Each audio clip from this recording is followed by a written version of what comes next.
Leo felt the cold seep into his bones, a chill that had nothing to do with the biting November wind and everything to do with the hollow space beside him. The funeral was a blur of black suits and veiled platitudes. He stood by the freshly dug earth, a solitary island in a sea of performative grief. They were not mourning Amelia, they were mourning the interruption to their social calendar. He could see it in their perfectly composed faces. His wife was gone. The thought was a simple, brutal fact, yet his mind refused to accept it. It felt like a cruel prank, a nightmare from which he would surely wake. But the scent of lilies and damp earth was too real, too final. Beatrice, his mother-in-law, glided towards him, her expression a mask of aristocratic sorrow. Her eyes, however, were chips of ice. They held no sympathy, only a cold, calculating disdain that he had become painfully accustomed to over the past decade. "Leo," she said, her voice a low murmur that cut through the atmosphere like a blade. "Do try to hold yourself together. We have guests to consider." He simply nodded, the words lodged in his throat like stones.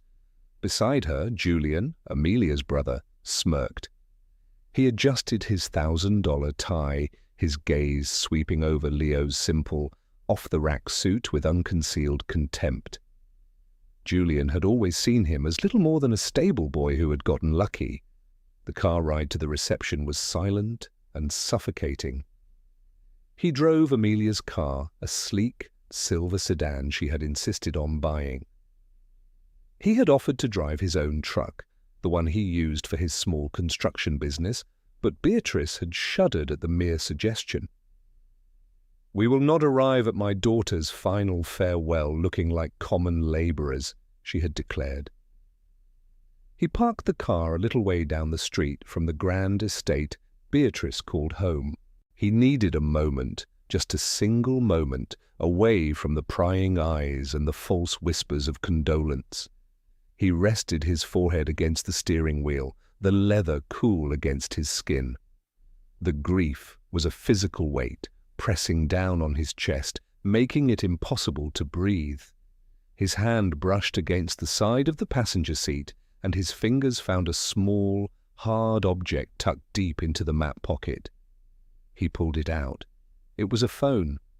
A sleek, unfamiliar smartphone, not the one he knew as Amelia's. Curiosity, a strange and unwelcome emotion at a time like this, pricked at him. He pressed the power button. The screen lit up, displaying a generic wallpaper of a beach.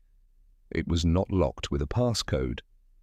His thumb hovered over the screen, a sense of trespass warring with a darker, more urgent need to understand. He opened the message application. There was only one conversation, a string of texts with a contact simply named M. The last message, sent just hours before the car accident that had claimed Amelia's life, made the air in his lungs turn to ice. It said, "He still doesn't know." A cold dread, far more profound than the November chill, washed over him. He read the message again, and then a third time. The words were a cipher, a key to a secret room in his marriage that he never knew existed. Who was M? And what was it that he, her loving husband, still did not know? The question hammered against the inside of his skull. He shoved the phone into his jacket pocket just as a sharp rap on the window made him jump. It was Julian, his face twisted into a sneer of impatience. "Are you going to sit in here all day? Mother is asking for you." Leo pocketed the key, the cold metal a secret weight against his palm. He followed Julian into the house, the grand foyer buzzing with the low hum of conversation. The air was thick with the scent of expensive perfume and catered food. It felt less like a wake and more like one of Beatrice's society galas. He felt 100 pairs of eyes on him as he entered. He was the widower, the tragic figure, but he was also the outsider, the blue-collar husband who had never quite fit into their world of inherited wealth and polished facades. He could hear the whispers, the thinly veiled judgments about his work, his clothes, his very existence in their rarefied air. Beatrice cornered him by the grand fireplace. She held a flute of champagne in one hand and a cheque in the other. Her smile did not reach her cold, calculating eyes. "Leo," she began, her voice dripping with false sympathy, "this must be a terribly difficult time for you. Financially, I mean." He stared at her, confused. "I'm fine, Beatrice." "Nonsense," she said, pressing the cheque into his hand. "Amelia would have wanted you to be taken care of. Consider this a severance for your years of service." The word hung in the air between them, ugly and sharp. Severance. As if he were a dismissed employee, not a grieving husband. He looked down at the cheque. The number written on it was insulting, a paltry sum that was meant not as a kindness, but as a final, definitive dismissal. It was a payment to make him go away. The public humiliation was a hot brand against his skin. He saw Julian watching from across the room, a triumphant smirk playing on his lips. He saw their friends, their faces a mixture of pity and smug superiority. They were closing ranks, casting him out now that Amelia, his only link to their world, was gone. He crumpled the cheque in his fist. "I don't want your money," he said, his voice low and tight. Beatrice's smile tightened. "Don't be a fool, Leo. You can't possibly afford to maintain this life on your own. You certainly can't afford this house." The threat was clear. The house he and Amelia had shared, the home he had poured his own sweat and skill into renovating, was in Beatrice's name.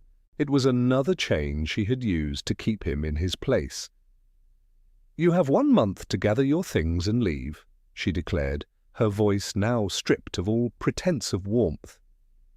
It was cold, hard, and final. She turned and walked away, leaving him standing there, the crumpled cheque in his hand and a storm of rage and grief brewing in his chest. He felt the secret phone in his pocket, a cold, hard rectangle of plastic and glass.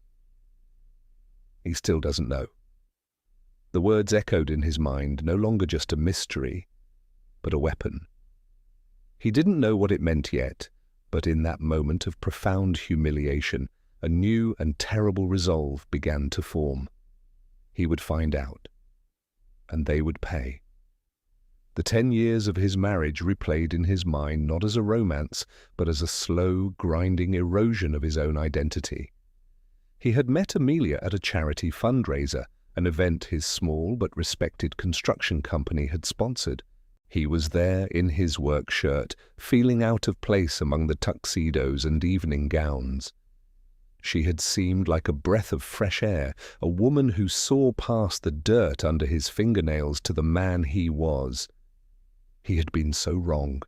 Their courtship had been a whirlwind, but even then the warning signs were there.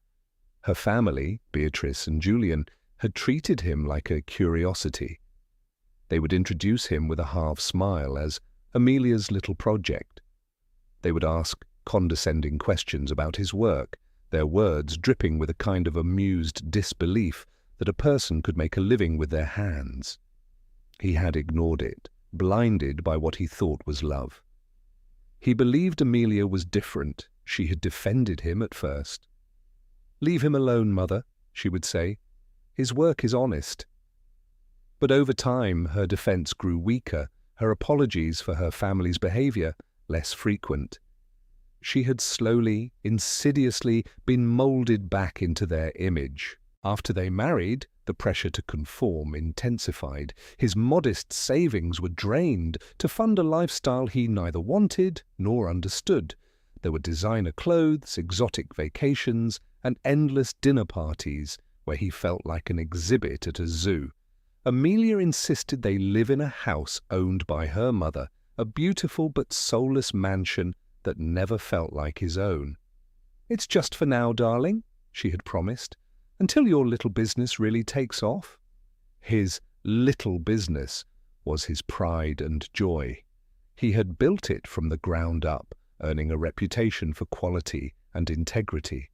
He worked grueling hours, pouring every ounce of his energy into providing a life for Amelia that he hoped would make her happy. But it was never enough. His profits, which would have been a fortune for any normal couple, were a pittance in her family's eyes. "Leo made another 10,000 this month," Julian would announce at family dinners, his tone mocking. "Perhaps we can finally afford to get the drapes cleaned." The ensuing laughter was like a physical blow.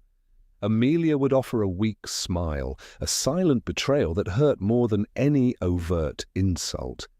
He had endured it all for her. He had swallowed the insults, ignored the condescending looks, and worked his fingers to the bone. He had convinced himself that beneath the society princess facade, the woman he had fallen in love with was still there. He had believed in the quiet moments, the rare glimpses of warmth and affection, that his sacrifice was worth it. Now, sitting in the cold, empty house, he saw the entire decade for what it was. A lie. A carefully constructed cage where he was the performing animal, and they were the smug zookeepers. The second phone felt heavy in his hands, a testament to the depth of the deception. He spent the next few days in a daze, packing his life into boxes, while the ghost of his marriage haunted every room. He tried to access the phone again, but it was now locked with a pattern he couldn't guess. The single, tantalizing glimpse into Amelia's secret life was now sealed away. He needed help. He thought of his old friend, Ben, a tech genius who could probably crack the Pentagon if he put his mind to it. Leo found him in his chaotic apartment, surrounded by a fortress of monitors and tangled wires. "A second phone?" Ben said, his eyebrows raised. "That's a classic sign, man, I'm sorry." "I just need to know," Leo said, his voice raw. "I need to know what she was hiding." Ben took the phone. "This might take a bit," he warned. "These new security protocols are no joke, but I'll get in. I always do." While Ben worked his magic, Beatrice and Julian escalated their campaign of cruelty. An eviction notice was formally served, a cold, legal document taped to the front door of the home he had shared with his wife for 10 years. It gave him 2 weeks. Not the month Beatrice had promised, but 2 weeks. It was a final twist of the knife. He received a call from Julian a day later. "Just making sure you got the paperwork, old boy," Julian said, his voice oozing false concern. "Mother and I are planning some renovations. We need the place cleared out. We're thinking of turning your little workshop into a wine cellar." The workshop in the garage was Leo's sanctuary, the one place in the house that felt truly his. The thought of them desecrating it, turning his space of creation into a monument to their decadent excess, filled him with a cold, hard fury. "You always thought you were better than us, didn't you, Leo?" Julian continued, his voice turning venomous. "With your dirty hands and your simple mind. You thought marrying Amelia put you on our level, but you were just a temporary amusement, a pet project, and now playtime is over." Leo said nothing. He simply listened, letting Julian's poisonous words wash over him. He was feeding the fire inside him, forging his grief and humiliation into something sharp and unyielding. He was no longer just a victim. He was a man waiting for a weapon. A week later, Ben called. "I'm in," he said, his voice grim. "Leo, you need to come over. You need to see this for yourself." The drive to Ben's apartment felt like the longest of his life. Every possible scenario played out in his mind, each one more painful than the last. He had prepared himself for evidence of an affair, for love letters to another man. He was not prepared for the truth. Ben had the phone's contents mirrored on a large monitor. The screen was filled with text messages, emails, and photos. It was a meticulously documented chronicle of a double life. The contact M is a guy named Marcus Thorne, Ben explained, pointing to a photo of a handsome, smug-looking man in a tailored suit. He's a real estate developer. They've been seeing each other for at least 5 years. Leo felt a wave of nausea. 5 years. Half of their marriage had been a sham. He scrolled through the messages, each one a dagger in his heart. They were filled with declarations of love, plans for secret rendezvous, and cruel jokes made at his expense. They called him the workhorse and the clueless carpenter.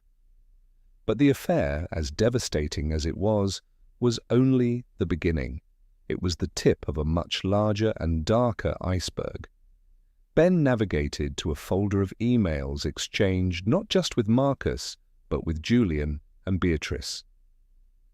"This is where it gets really bad," Ben said, his voice low. The emails detailed a systematic and audacious scheme to defraud the Worthington Family Foundation, the charitable organization that Amelia's family ran. It had been founded by Amelia's father and Leo's own father, who had been best friends and business partners years ago. Leo's father, a man of humble origins but immense integrity, had contributed the most valuable asset, a huge undeveloped tract of land on the city's outskirts. After Leo's father passed away, Beatrice had maneuvered to take full control, pushing aside his memory and legacy. She had turned the foundation from a genuine charity into her own personal slush fund, a vehicle for tax evasion and social climbing. The emails laid it all out in black and white. They had been embezzling millions from the foundation for years, funneling the money through a series of shell corporations. Their plan was to use this stolen capital, along with Marcus Thorne's development expertise, to launch a new luxury real estate venture. And the centerpiece of this venture? The very same tract of land that Leo's father had donated. "They're planning to dissolve the foundation," Ben said, pointing to a specific email from Julian. "They've forged documents to transfer the land's title to one of their shell companies. They think they've covered their tracks completely."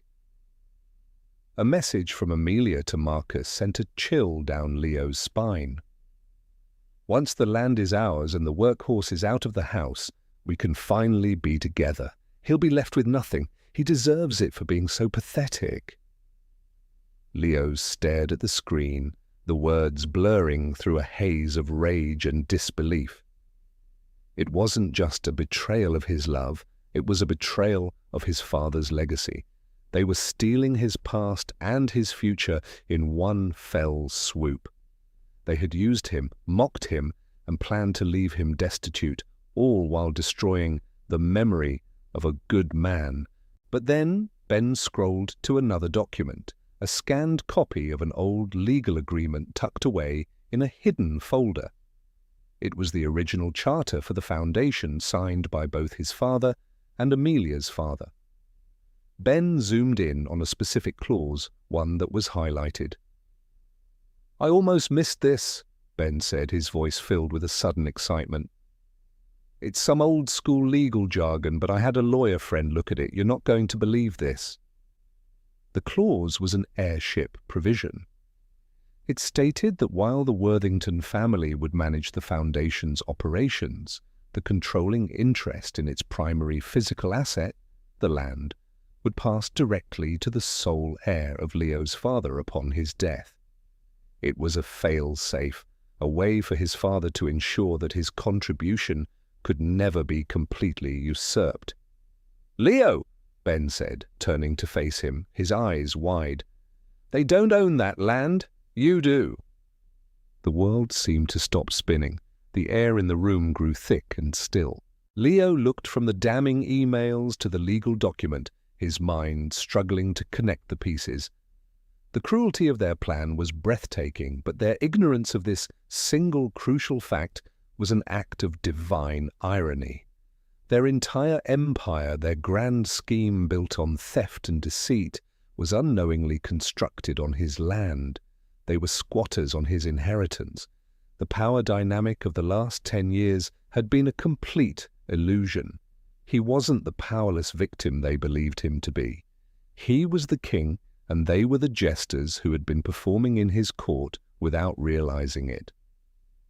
A slow, cold smile spread across Leo's face. It was not a happy smile. It was the smile of a man who had just been handed a sword after being whipped for a decade. The grief for the woman he thought he loved was still there, a dull ache in his soul. But it was now overshadowed by a new, all-consuming purpose.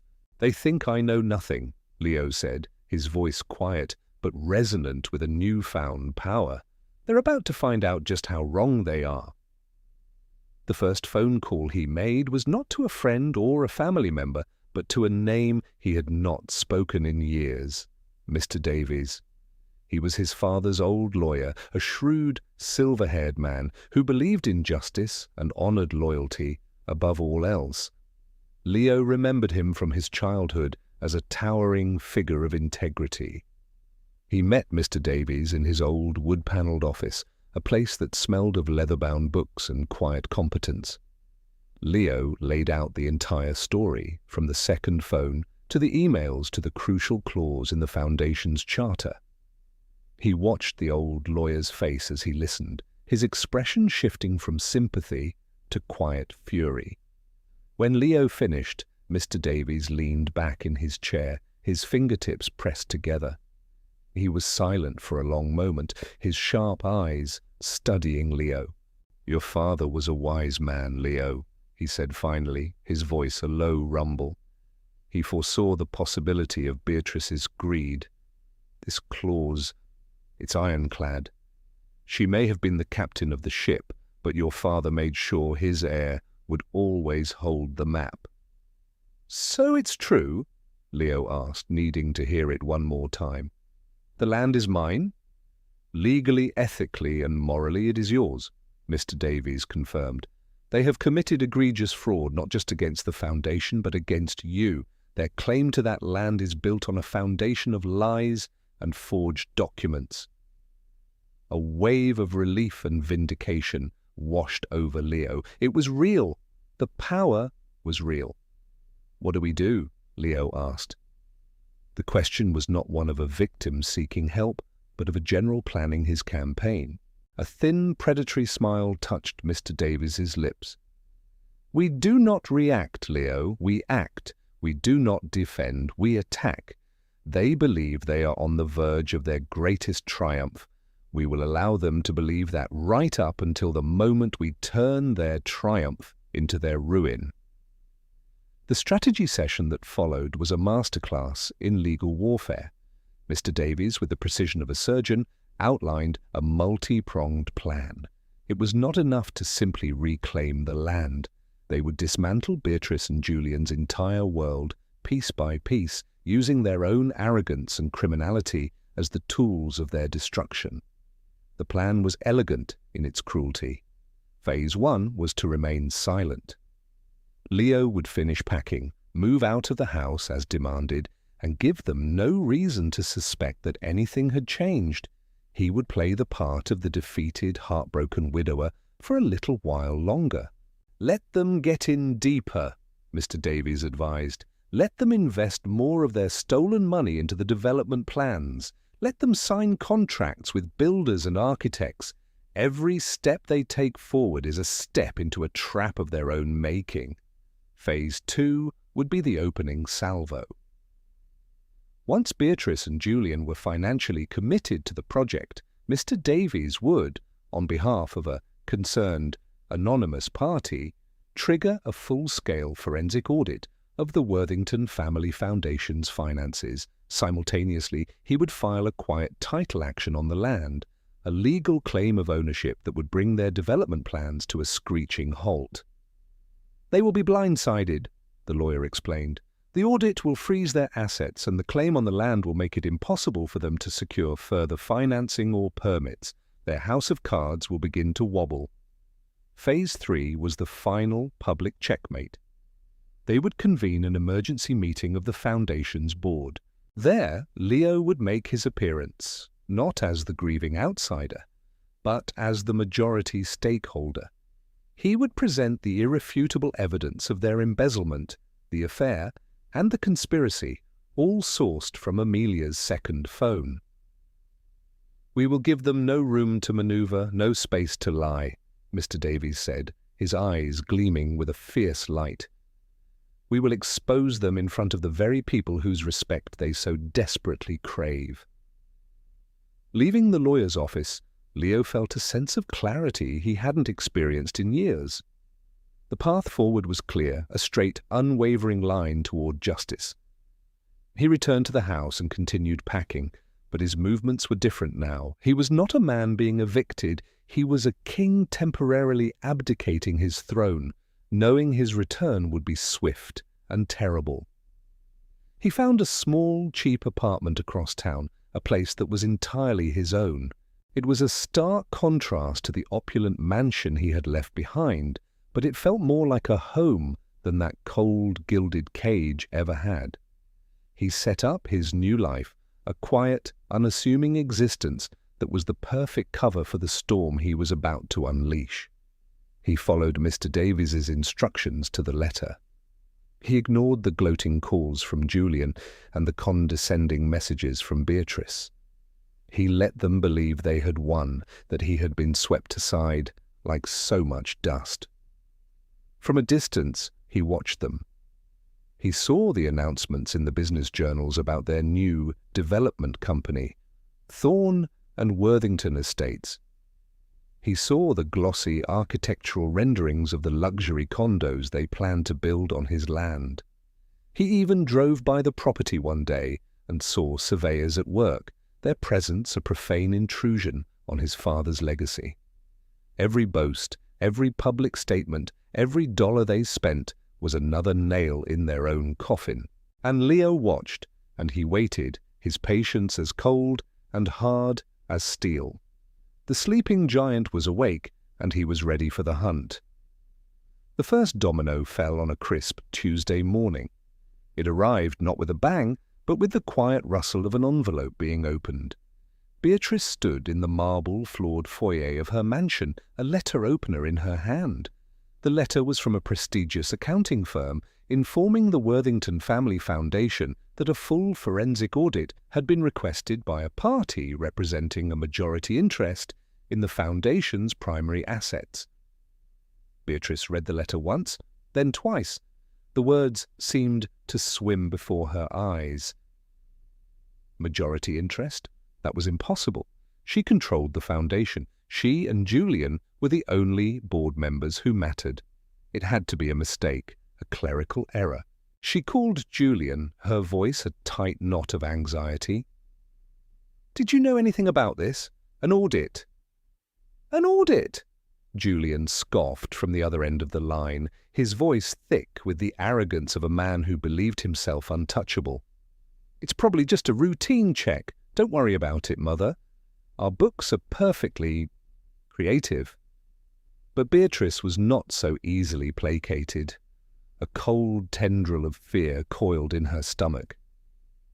She had spent years cultivating an image of unimpeachable respectability, and an audit, no matter how routine, was a threat to that carefully constructed facade.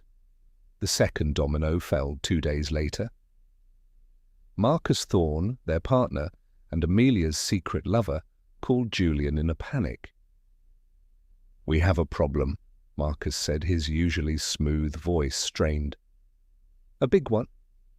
"The bank just called. They're freezing our line of credit for the development." "What? Why?" Julian demanded, sitting up straighter in his leather office chair. "There's been a quiet title action filed on the land," Marcus explained, the words tumbling out in a rush. "Someone is challenging our ownership. Until it's resolved, the land is a toxic asset. No bank will touch it. All our permits have been suspended."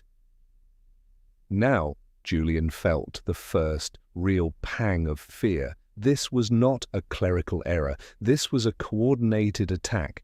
He hung up the phone, his mind racing. Who could be doing this? Who would dare to challenge them? His thoughts immediately went to their business rivals, the old money families who had always looked down on their more modern, aggressive approach to wealth. The cascade effect began almost immediately. News of the frozen assets and the land dispute leaked to the city's financial press. An article appeared online with the headline, "Trouble in Paradise, Thorne and Worthington Estates project halts amidst legal and financial scrutiny." Their world, once so solid and secure, began to fracture. The contractors they had hired started demanding payment up front. The investors who had shown interest in their luxury condos began to pull out.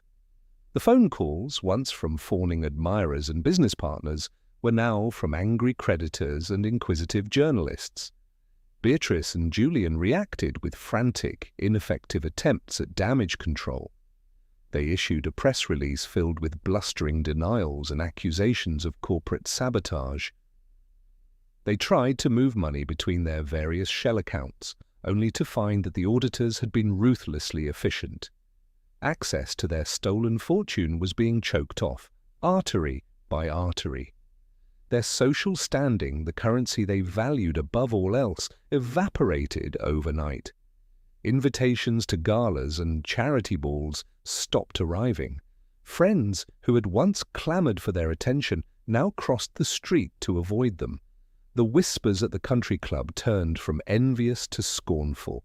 They were becoming pariahs in the very world they had fought so hard to conquer. Through it all, Leo watched from the quiet sanctuary of his small apartment. He maintained his facade of the grieving, ignorant widower. When a frantic Beatrice called him, her voice a strange mix of accusation and desperate pleading, he played his part to perfection. "Leo, you have to help us," she had cried. "Someone is trying to destroy us, to destroy Amelia's legacy." "I don't understand, Beatrice," he said, his voice carefully modulated to sound confused and concerned. "What's happening? I'm just trying to get my life back together." His feigned sympathy was a masterful touch of psychological warfare. It heightened their confusion and paranoia. The thought that he, the simple-minded carpenter they had so thoroughly dismissed, could be the architect of their downfall never once entered their minds. They couldn't conceive of him as anything other than a powerless victim. Their own arrogance was their greatest blind spot. He saw them one afternoon, emerging from a tense meeting with their lawyers. They looked haggard and worn, the polished veneer of their wealth and power stripped away to reveal the raw panic beneath. Julian was shouting into his phone, his face red with rage. Beatrice, for the first time Leo could remember, looked small and afraid. He felt a grim, cold satisfaction. This was not just about revenge. It was about balance. It was about the restoration of a natural order they had so arrogantly disrupted. They had built their kingdom on a foundation of lies, and he was simply exposing it to the light. The collapse was of their own making. He was merely the catalyst. The final piece of the plan was set in motion by Mr. Davies. He sent a formal notice calling for an emergency meeting of the Worthington Family Foundation's Board of Directors. The stated purpose was to address the audit's preliminary findings and the ongoing ownership dispute of the Foundation's primary asset. The meeting was scheduled to take place in a sterile, impersonal boardroom at a neutral law firm. It was the perfect stage for the final act of their tragedy. Beatrice, Julian, and Marcus had no choice but to attend. It was their last, desperate chance to salvage something from the wreckage of their lives. They had no idea they were walking into their own execution. The boardroom was a cage of glass and steel overlooking the city from 30 stories up. It felt cold and clinical, a place for executions, not negotiations. Beatrice and Julian sat on one side of the long mahogany table, their faces pale and drawn. Marcus Thorne sat with them, his usual swagger replaced by a nervous energy that made his leg bounce under the table. Their high-priced lawyers flanked them, shuffling papers and speaking in hushed, worried tones. They were waiting for the representative of the anonymous party who had thrown their lives into chaos. They expected a rival tycoon, a corporate raider, someone they could understand and fight. They were prepared for a battle of equals. The door opened. Leo walked in. He was not wearing his usual work clothes or the ill-fitting suit he had worn to the funeral. He was dressed in a perfectly tailored dark grey suit, his posture straight, his expression calm and unreadable. He looked like a different man. He looked like he belonged there. He was followed by Mr. Davies, who carried a heavy briefcase. A stunned silence fell over the room. Beatrice stared at him, her mouth slightly agape, a flicker of confusion in her eyes. Julian's face twisted into a mask of pure, unadulterated rage. "What is he doing here?" Julian spat, pointing a trembling finger at Leo. "Get him out of here! He has no right to be in this room!" Mr. Davies placed his briefcase on the table with a soft, definitive thud. "On the contrary," the lawyer said, his voice calm and authoritative. "Mr. Moretti has every right to be here. In fact, as the majority stakeholder of this foundation's primary assets, he is the only one who truly does."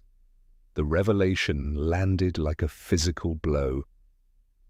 Beatrice gasped, her hand flying to her chest. Julian's face went from red to a sickly white. "That's impossible. That's a lie," he stammered. Leo walked slowly to the head of the table, the seat that had always been reserved for the head of the Worthington family. He sat down, the picture of calm control.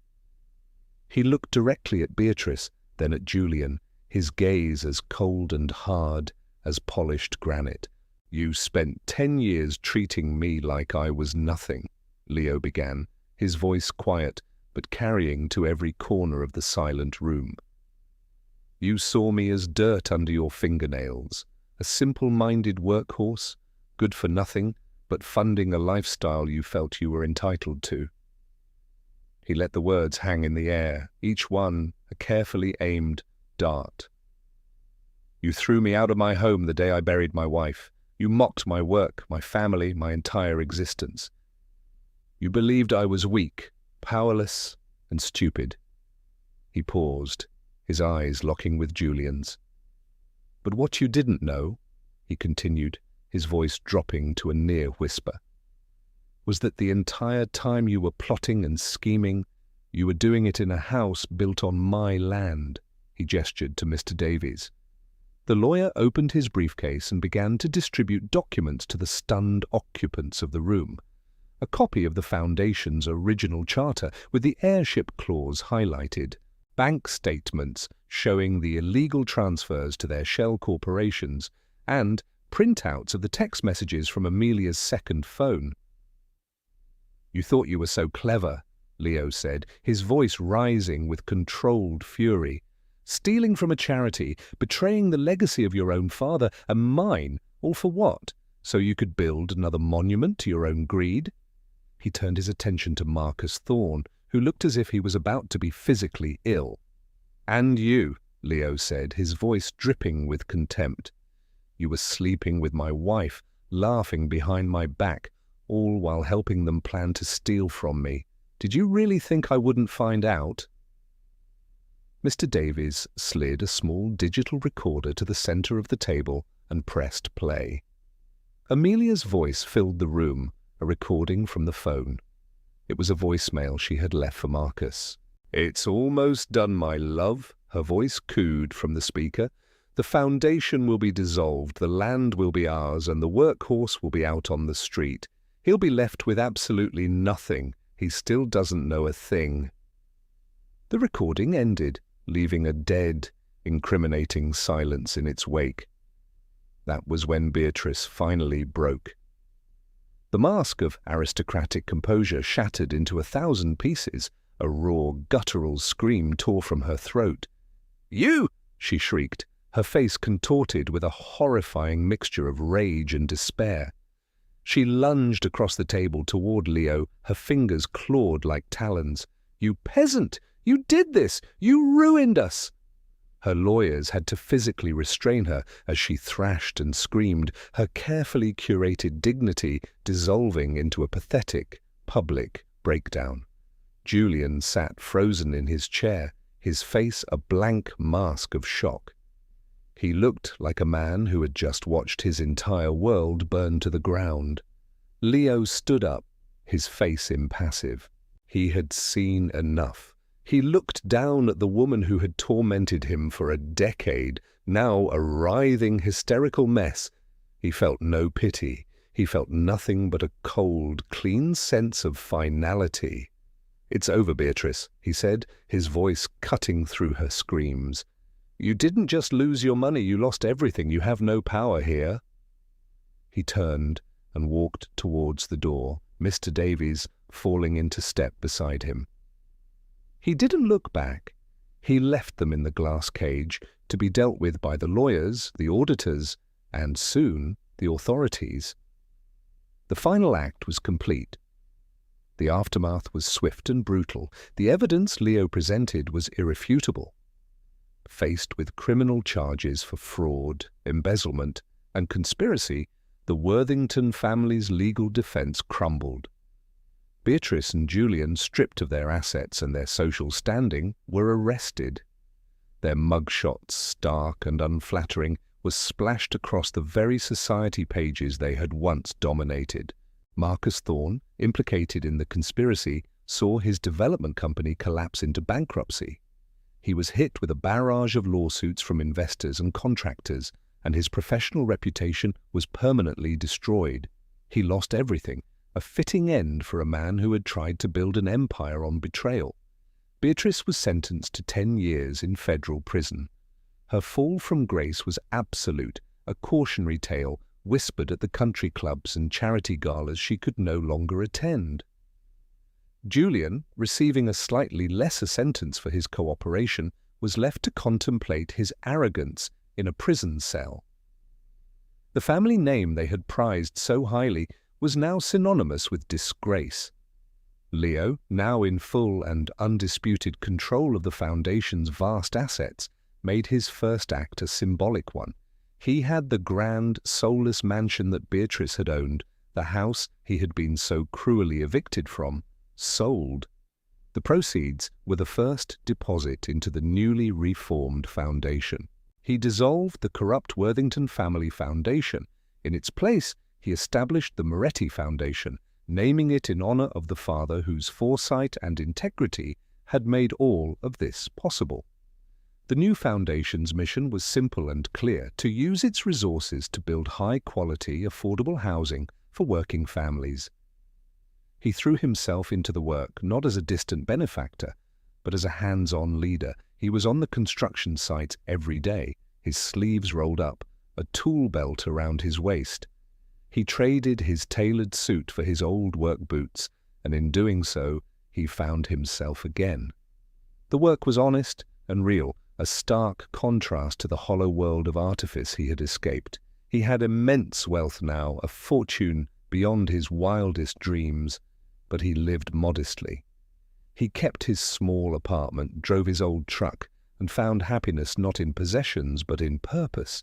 He was building homes, creating communities, and honoring his father's legacy in the most meaningful way possible. He was turning the land that was meant for greed into a place of hope. One sunny afternoon, while reviewing blueprints on a new project site, a woman approached him. She was the project's lead architect, a woman with a warm smile and intelligent eyes that seemed to see him for exactly who he was. "Mr. Moretti?" she asked. "I'm Sarah.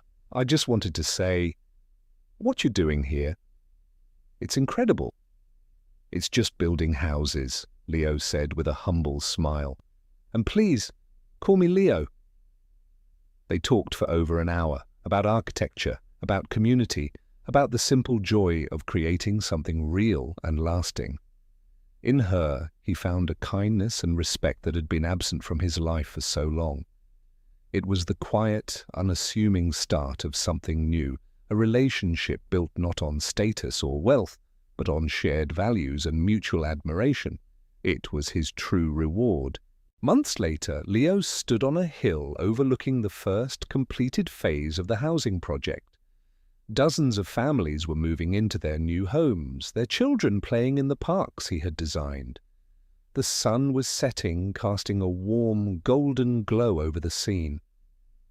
He thought back to the man he had been, the broken, grieving husband standing by a grave.